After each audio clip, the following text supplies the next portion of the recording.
CNBC बाजार प्रस्तुत करता है crypto corner powered by coin DCX। ये रिकॉर्ड हाइज का मौसम है और यही कुछ हाल हमने क्रिप्टोज में भी यहाँ पर आता हुआ देखा है। अगर आप बिटकॉइन देखें तो यहाँ पर रिकॉर्ड यानी कि 1,25,700 डॉलर का स्तर हमने यहाँ पर बिटकॉइन में आता हुआ देखा है। अच्छी खासी तेजी यहाँ पर देखने को मिली है और वो इसलिए क्योंकि बिटकॉइन एक ऑल्टरनेट करेंसी की तरह अब यहाँ पर बिहेव करता हुआ नजर आ रहा है। अगर इस साल की बात की जाए तो बॉयंसी यहाँ पर सोने, चांदी, प्लैटिनम और फिर बिटकॉइन में देखने को मिली है। डॉलर के साथ यहाँ पर जो गिरावट देखने को मिली है उसका फायदा बिटकॉइन में रहा।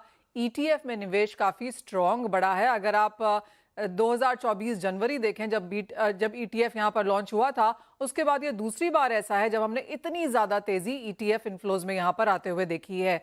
शटडाउन जो यूएस गवर्नमेंट का है उसको लेकर भी बाजार चिंतित है, उसका भी फायदा हमने यहाँ पर ऑल्टरनेट एसेट क्लासेस में आता हुआ देखा है। साथ ही साथ आपको बता दें कि 1.6 बिलियन डॉलर्स की खरीदारी यहाँ पर देखने को मिली है क्रिप्टोज में। अगर पिछले एक हफ्ता, एक महीना और पिछला एक साल देखा जाए तो ये बिटकॉइन की बढ़त देखने को मिली है। एक हफ्ते में 8%, एक महीने में 11%, इस साल में अब तक 32%, लेकिन पिछले 12 महीने की अगर बात की जाए तो ऑलमोस्ट 100% की बढ़त यहाँ पर बिटकॉइन में देखने को मिली है। हमने मार्केट्स में अच्छी खासी तेजी इस वजह से भी देखी है कि बाजार यहाँ पर बाइंग अपॉर्चुनिटीज ढूंढते हुए नजर आए हैं और साथ ही साथ जिस तरह की तेजी ऑल्ट कॉइन्स में देखने को मिली है उसका भी फायदा यहाँ पर क्रिप्टो में बनता हुआ नजर आया है।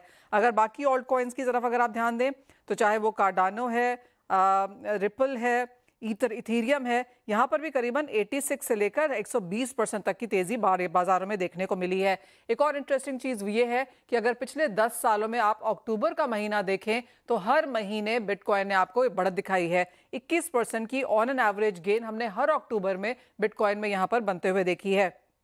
साथ ही साथ एक काफ़ी जो सवाल है यहाँ पर यूएस फेड की ऑटोनॉमी को लेकर, इंडिपेंडेंस को लेकर, उसका भी फायदा यहाँ पर क्रिप्टो में बनता हुआ नजर आया है। और साथ ही साथ डॉयचे बैंक की एक रिपोर्ट आई है जिसका कहना है कि 2030 तक सोने के साथ साथ बिटकॉइन भी यहाँ पर ऑफिशियल रिजर्व की तरह बनता हुआ नजर आएगा। ऑफकोर्स डॉलर इंडेक्स का एक अहम हिस्सा रहेगा, लेकिन जिस तरह से सोने की इनरोड्स यहाँ पर बनी है वैसे शायद हम बिटकॉइन की भी बनती हुई देखेंगे। तो इस तरह की जो स्टेटमेंट्स हैं बैंक्स एंड ब्रोकरेजेस की तरफ से और बहुत हाई लेवल्स यहाँ से जो बताए जा रहे हैं उन सब का फायदा हमने crypto as an asset class में आता हुआ देखा है।